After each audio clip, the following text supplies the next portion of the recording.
Oke, mungkin kita langsung aja ya masuk ya ke materi pada malam hari ini. Jadi materi di kali ini kita bakalan ngomongin tentang gimana sih kita membangun engagement bersama audiens, dan tentunya karena kemarin udah sama Kak Erni dan pasti masih sama Kak Erni lagi, mungkin bisa langsung dimulai Kak Erni. Boleh. Ya.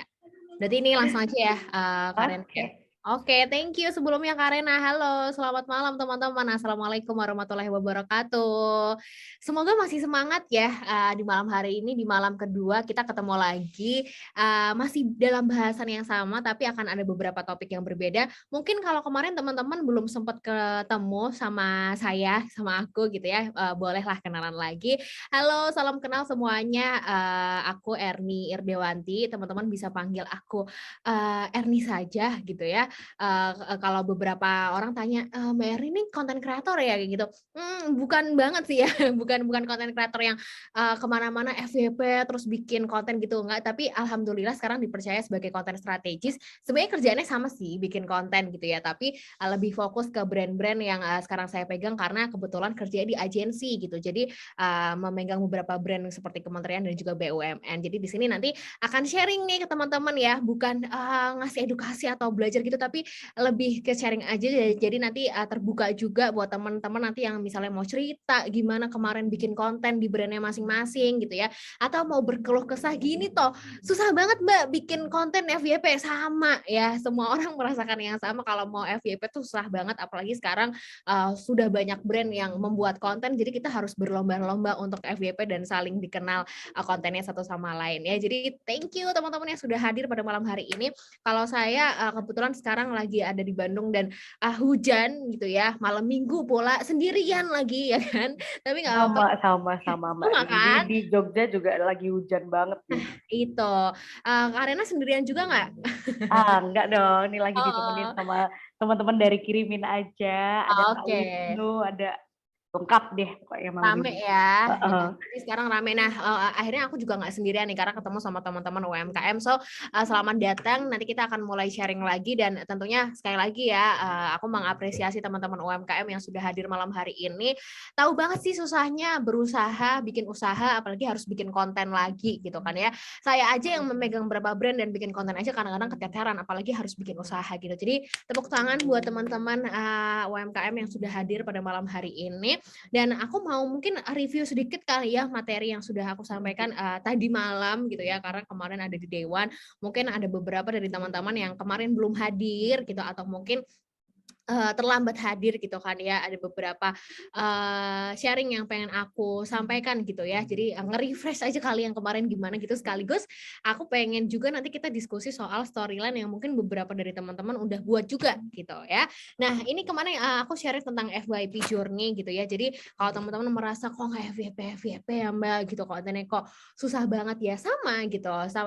Aku pun juga nggak yang tiba-tiba pertama kali bikin konten langsung FYP, itu juga enggak sama sekali ya teman-teman, prosesnya panjang banget. Jadi prosesnya adalah yang pertama dirasakan adalah kita harus aktif upload gitu. Aktif uploadnya gimana, nggak melulu soal oke, kemarin udah bikin konten A terus habis itu kita upload konten A lagi misalnya dengan kemasan yang sama gitu. Ternyata views-nya kurang, oh ternyata reach-nya nggak terlalu tinggi gitu. Nah, kita harus belajar dari data di situ dan kita harus trial and error dengan menggunakan atau mencoba dengan konten-konten yang macam-macam. Saya pun juga kayak gitu ya di beberapa brand. Jadi nggak ujuk-ujuk tiba-tiba FYP, tapi itu harus aktif upload dan trial and error dulu gitu. Kira-kira konten seperti apa sih yang disukain sama audiens dan ternyata views-nya itu cukup bagus gitu. Nah, ketika kita udah aktif upload, nantinya audiens akan terpapar dan aware dengan konten kita. Nah, semakin dia terpapar dan, duh kok kayak cocok nih sama kontennya, kok suka gitu, kok sangat engaging gitu. Nah, audiens pun juga akan dengan sukarela untuk nge-like atau komen di konten-konten kita dan akhirnya FYP gitu. Nah, kalau dilihat journey-nya tuh kayaknya satset banget gitu ya. Tapi nggak juga teman-teman ya.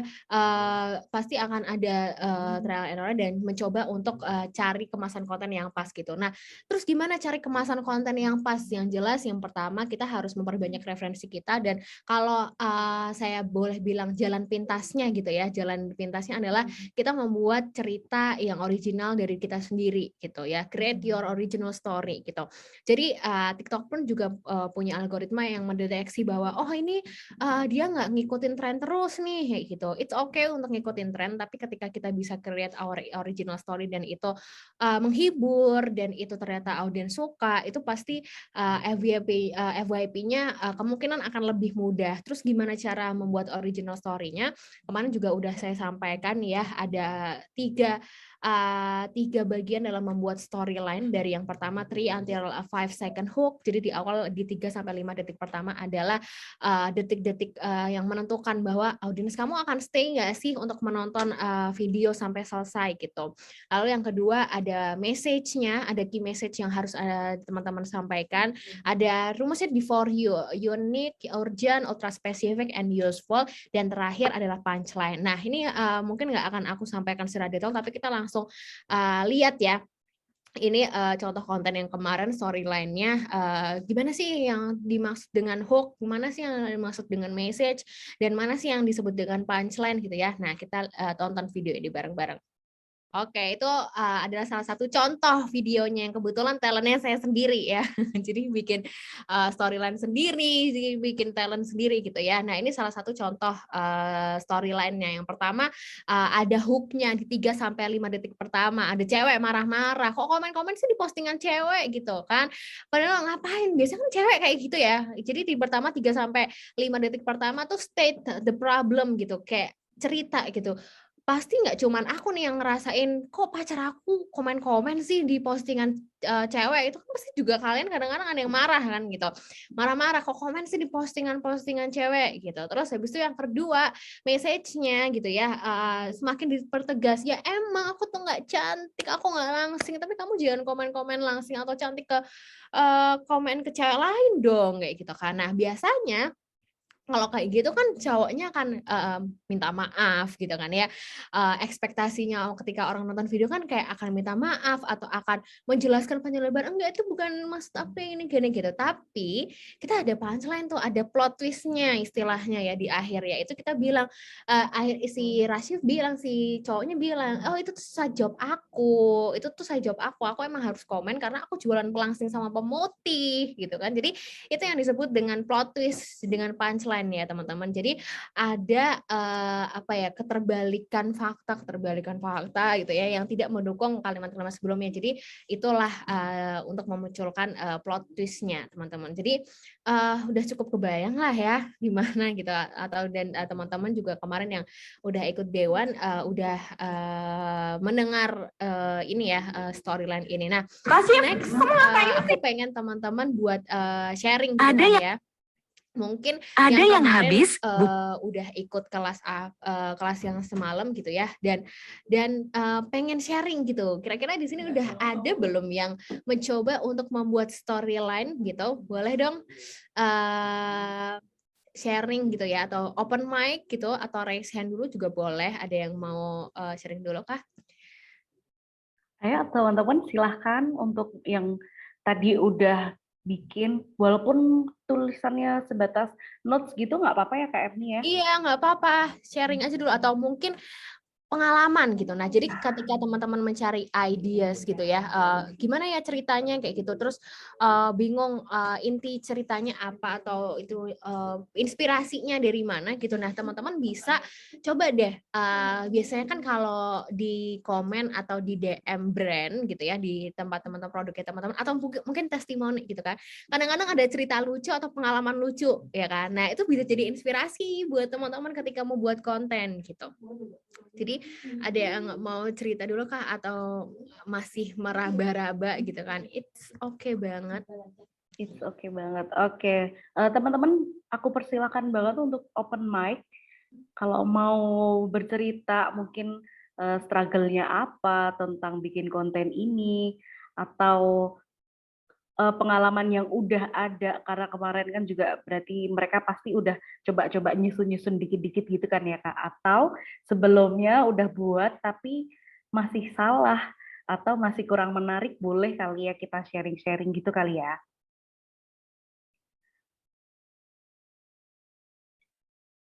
Oke, ini kita lanjut ke materinya dulu atau kita open sharing-sharing Ada aja nih, Kak? ada Mas Febrian Gilang nih, Karena. Hmm, Saya boleh cerita Kak, sekalian share screen.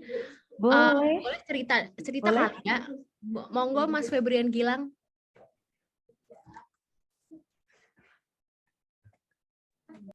Halo, Assalamualaikum warahmatullahi wabarakatuh.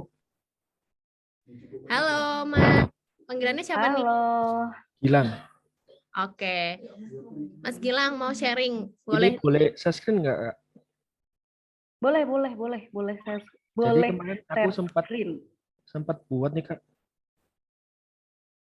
Jadi saya kan ini di bidang IT. Jadi kayak buat aplikasi absensi ya gitu. Jadi kemarin aku buat TikTok sendiri, talentnya juga kebetulan saya sendiri, yang nyusul script juga saya sendiri juga. Wah, keren nih. Bahkan udah sampai bikin ininya ya Mas ya. Desain-desainnya nih Iya, keren banget loh. Tapi udah biasa sih Mas kayak gitu ya. Emang harus mandiri dulu awalnya. Bikin skrip sendiri, cari ide sendiri, ngedit sendiri, jadi talent sendiri ya Mas ya.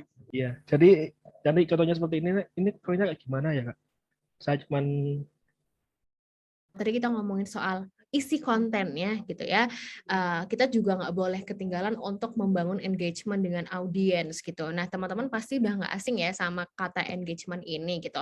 Tapi kalau misalnya saya boleh jelasin lagi, engagement tuh apa sih gitu ya? Engagement itu bisa dengan mudah kita lihat itu dari 4 indikator yang ada di fitur TikTok ya. Ada likes, ada komen, ada share, dan juga ada save gitu. Semakin tinggi atau semakin banyak angka likes, komen, save, dan share di situ, berarti engagementnya semakin baik gitu ya. Tapi lagi-lagi nih teman-teman, yang namanya media sosial itu kan cepet banget ya perubahannya dan fiturnya itu banyak banget. Jadi kita nggak bisa semata-mata berhenti di ngejar likes, komen, save, atau share aja gitu. Tapi kita juga bisa memanfaatkan atau memaksimalkan fitur-fitur yang ada di TikTok. Apa aja sih fitur yang ada di TikTok nih teman-teman ya? 3 fitur yang bisa kita maksimalkan ketika kita di TikTok gitu.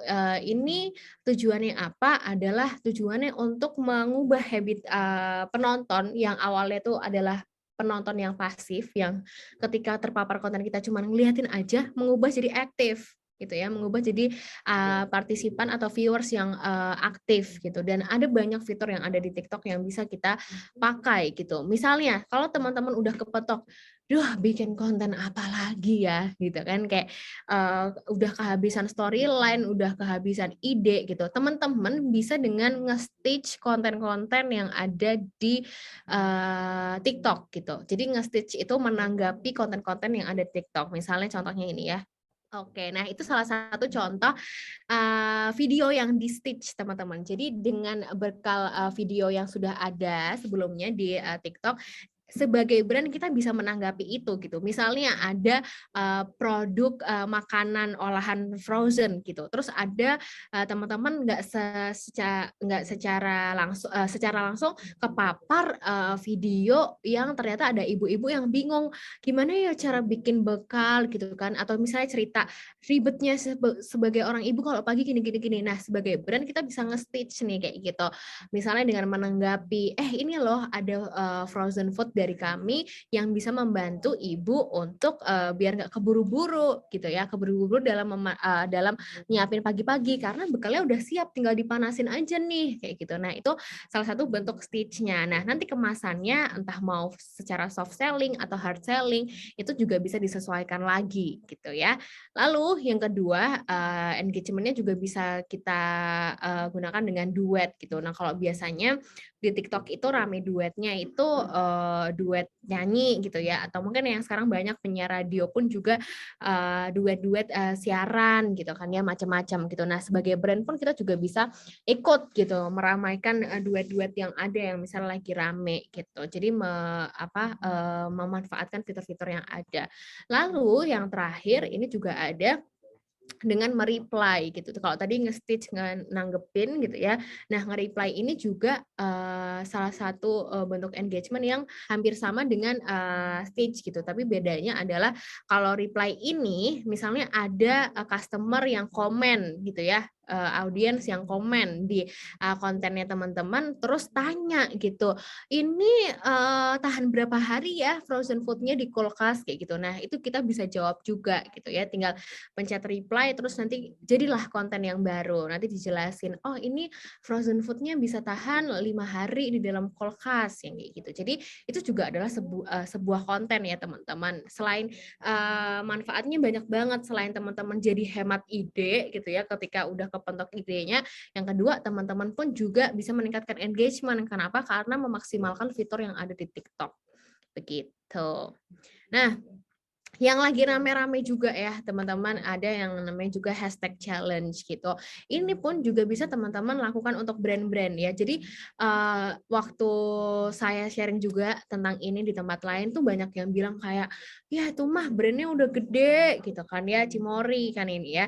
Tapi emang brand-brand yang baru merintis apakah bisa gitu? Oh bisa banget teman-teman. Misalnya men-challenge kalau teman-teman jualan apa ya, misalnya pembersih sepatu ya kan, itu bisa banget di challenge gitu. Tapi teman-teman harus lihat dulu juga apakah audiensnya memang sudah aktif dengan brand kita gitu. Makanya stepnya yang pertama tadi saya bilang, build engagement dulu, bangun engagement dulu. Ketika audiensnya itu sudah aktif gitu dan kelihatannya ini engagementnya udah tinggi dan bisa di challenge, teman-teman bisa banget menggunakan hashtag challenge ini gitu. Dan biasanya challenge-challenge seperti ini itu digunakan ketika teman-teman melaunching produk baru gitu kan ya, terus membutuhkan awareness yang tinggi dan teman-teman lagi pengen giveaway gitu, atau mungkin ulang tahun produknya gitu, terus lagi pengen bagi-bagi uang, bagi-bagi hadiah, coba buat hashtag challenge gitu. Karena kenapa? Dari TikTok Lab-nya sendiri gitu sudah menyampaikan bahwa dari 9 dari 10 penonton TikTok itu akan mengambil action ketika melihat konten yang relevan dan relate gitu. Jadi makanya banyak banget challenge yang ada di TikTok gitu, dan bahkan nih Cimory aja juga dengan guyuran KOL yang banyak ya, itu bahkan views-nya bahkan hampir menyentuh sampai 9 juta gitu viewersnya gitu. Oke, itu contoh challenge-nya ya. Mungkin ada teman-teman yang pernah ikut challenge-nya gitu. Atau mungkin kalau sekarang juga lagi rame itu challenge membuat bekal anak. Nah, tuh kalau ibu-ibu gitu, saya belum ibu-ibu sih ya. Tapi sering banget kepapar itu gitu. Jadi challenge membuat bekal anak-anak yang bento dan lain-lain gitu. Nah, itu juga bisa banget dijadikan sebuah challenge ya. Nah, lalu apa sih yang bakal tren dan masih akan tren selama sampai akhir 2022 ini gitu ya? Ada 3 teman-teman yang akan tren dan teman-teman bisa gunakan juga di brandnya gitu. Yang pertama adalah community commerce gitu.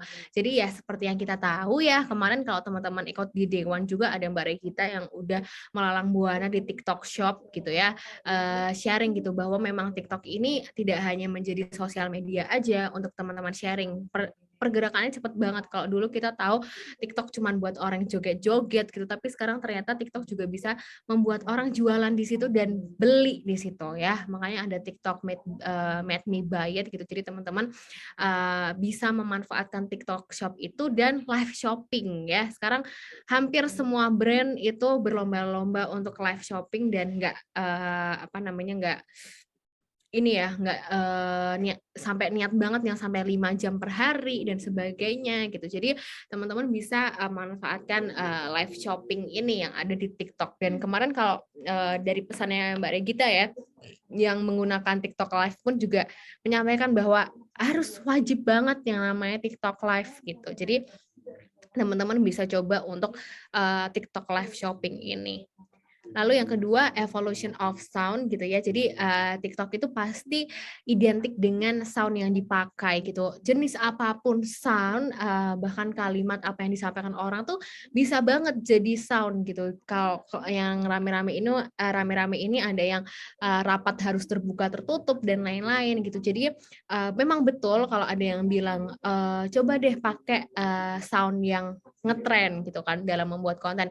Itu bener banget teman-teman, tapi jangan semata-mata bikin konten terus habis itu pakai sound yang tren tapi kontennya without context ya, kontennya tanpa konteks gitu.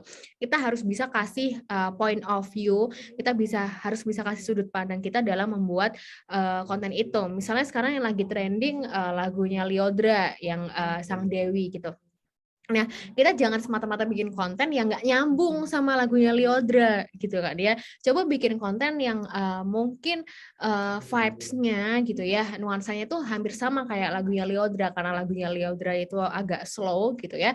Kita bisa tuh misalnya cerita perjuangan dalam membuat konten dari sudut pandang sebuah brand gitu. Jadi nggak semata-mata jualan aja, tapi kita bisa cerita ya, part of storytelling. Kita cerita ini loh perjuangan sebagai pengusaha rintisan, pengusaha kecil yang pagi harus beli bahan, terus habis itu masak gitu ya sampai sore, harus masih ngurus anak, terus habis itu ternyata malamnya harus bikin konten. Itu bisa banget teman-teman kasih point of view gitu. Jadi ada touch-nya gitu, nggak yang semata-mata asal bikin konten tapi ternyata nggak nyambung sama tren lagu yang ada gitu. Ini kalau sempet ya awal-awal rame sama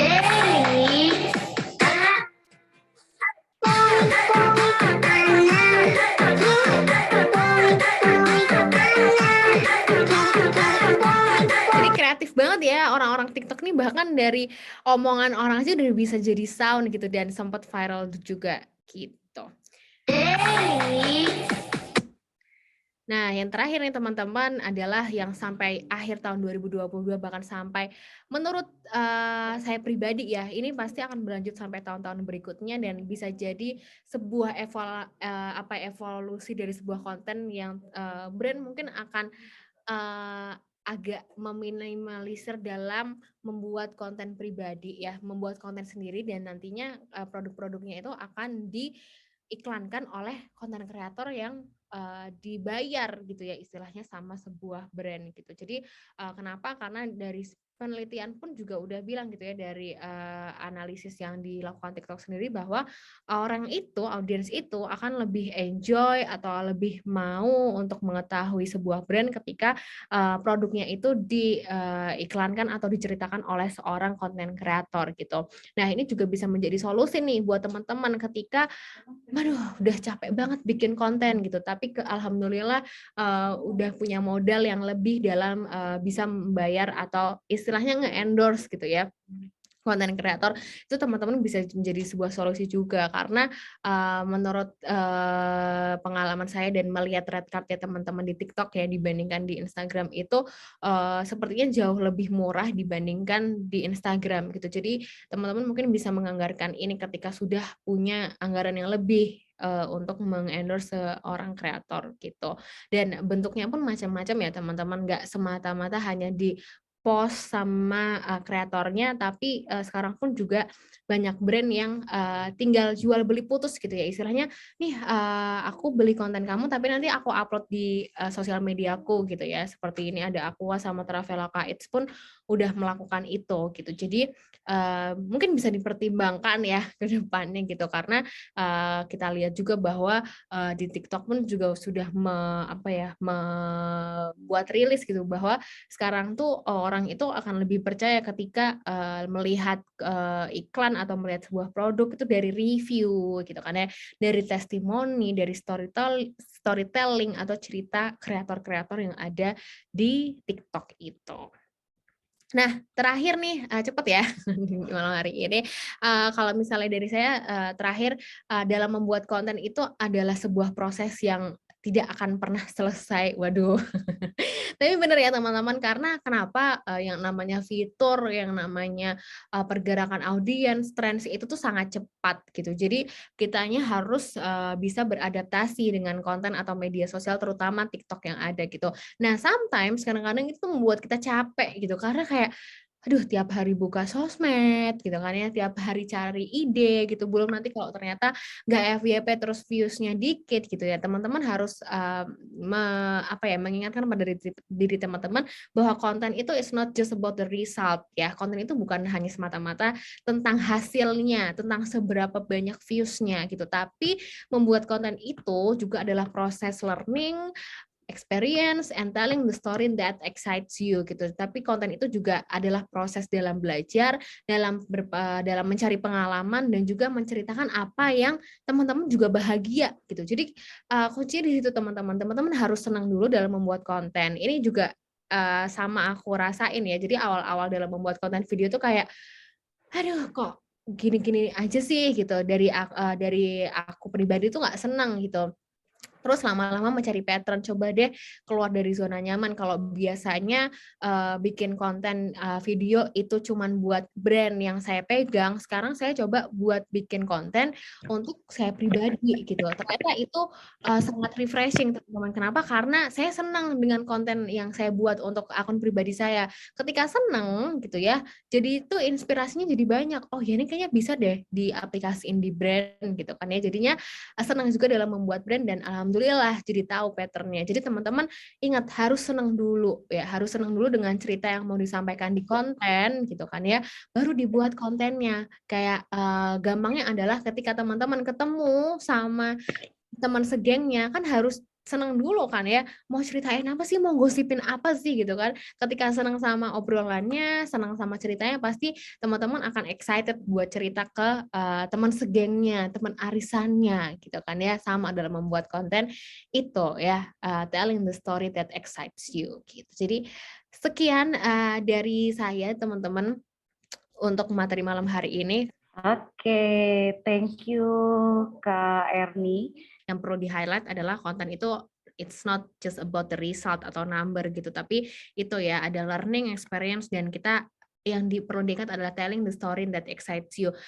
Beneran ya teman-teman, ketika kita buat konten dan kita seneng dengan cerita yang mau kita sampaikan, insya Allah deh gitu ya, orang juga akan senang dalam menerima gitu. So, thank you sekali lagi teman-teman, kirimin aja teman-teman UMKM dan teman-teman apapun lah yang sudah bergabung di sini. Ada 57 participants yang sudah hadir malam hari ini, malam Minggu loh ya, tapi tetap belajar. Ini sangat produktif dan keren banget. Semoga masa depan kita tercerahkan ya dengan malam Minggu gini tetap belajar dan semangat juga untuk teman UMKM karena tidak mudah ya usaha sambil bikin konten, tapi percaya deh suatu saat gitu ya yang bikin konten nanti kita bisa nge-hire orang gitu ya. Jadi bikin kontennya nggak sendiri lagi tapi bisa nge-hire tim yang lebih oke lagi. Terakhir dari aku teman-teman, silahkan yang pengen diskusi atau sharing gitu ya. Aku tuh senang banget kalau di sesi akhir itu nanti kita tetap ada lanjutan diskusinya ya. So let's connect and discuss. Teman-teman bisa touch me up via email gitu mungkin atau mungkin via Instagram atau di LinkedIn pun beberapa kali aku sharing tentang strategi konten gitu ya. Jadi bisa dicek di LinkedIn aku. So terima kasih sekali lagi teman-teman. Selamat berproses dan sampai bertemu di FYP.